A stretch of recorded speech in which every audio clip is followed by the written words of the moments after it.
course, a Paralympic athlete overcoming a disability, you Right, know what I'm saying? right, So right. like myself, you're getting up and you're doing something and you're staying active. That's inspiring to me. I never really looked at it as a profession, it was just something to stay active and just, stay competitive against my friends. Well, I mean, the tether, of course, it's a bond between us. And of course, it started well before we were running together. That communication aspect is very important. I can see exactly where I'm going down that track. I know from 30 meters, I need to be in this position. Knees need to be up. I'm also looking at my peripherals and make sure I'm in those certain positions. So those are the things that I'm relaying to David while we're running, all the way down the track from the beginning of the race till the end of the race. Even that last 5 meters, I'm getting him ready to prepare to lean. And I'll shout out lean. So while he's running into it, he'll start leaning towards that tape and everything matches perfect. I mean, it's a solo runner. Of course, it's an individual race. Coming in with David, it's more of a team. It's definitely a team that we have going on. So it's, I like to say, success through selflessness. As our partnership and as we're a team, if he wins, I automatically win. That's the best feeling you can get right there. Whatever he does and if he's successful, then I'm a part of that. Right? That goes the same for any employees that work together, teachers, that see the students come through and what they're doing through to some of the stuff that they've helped them with. That's a part of it right there. So success through selflessness. Most people grow up experiencing life through 5 senses. Rarely do we think about how fortunate we are.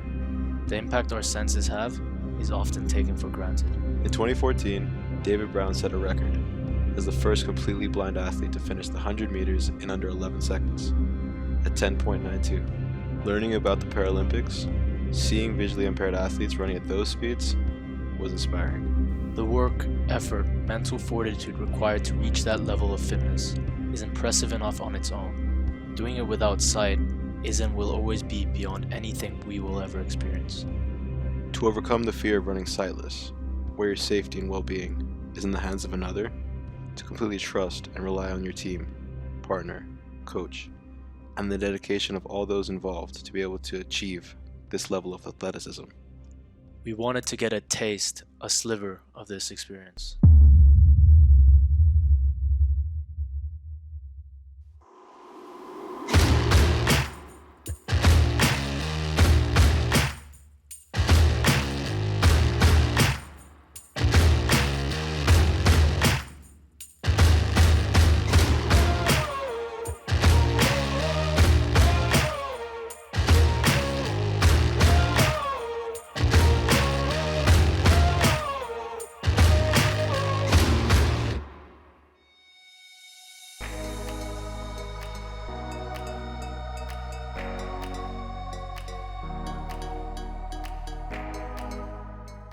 Jerome Avery, David Brown's guide runner, said, "I was put here in this moment of time to be David's eyes."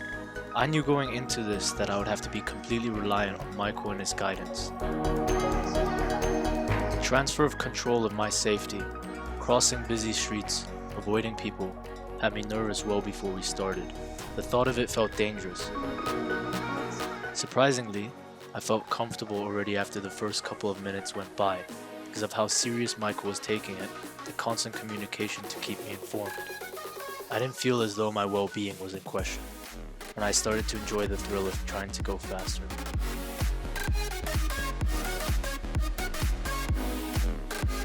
An aspect I didn't reckon with is that running with vision impairments is a thrilling experience, similar to roller coasters in which even though you know you're safe, it doesn't feel safe.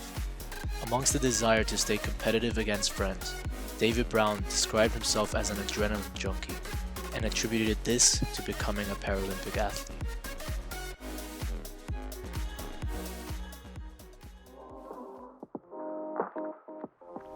The first time you put the blindfold on, when you're put in complete darkness, it's actually much more intimidating than you expect it to be.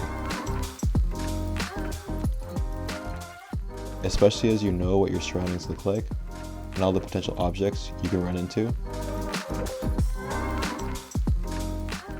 When I first put the blindfold on, I was aware of all the trees around me, people walking by, and there was also the sound of a fountain to my left. My hearing actually had me convinced I was about 2 steps away from taking a swim. But that wasn't the case. Even though it was intimidating, I knew I could trust Julian in guiding me through this run.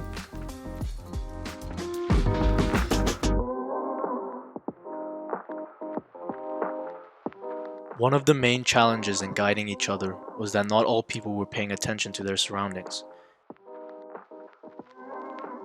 Being mindful of your environment is something that we took from this experience.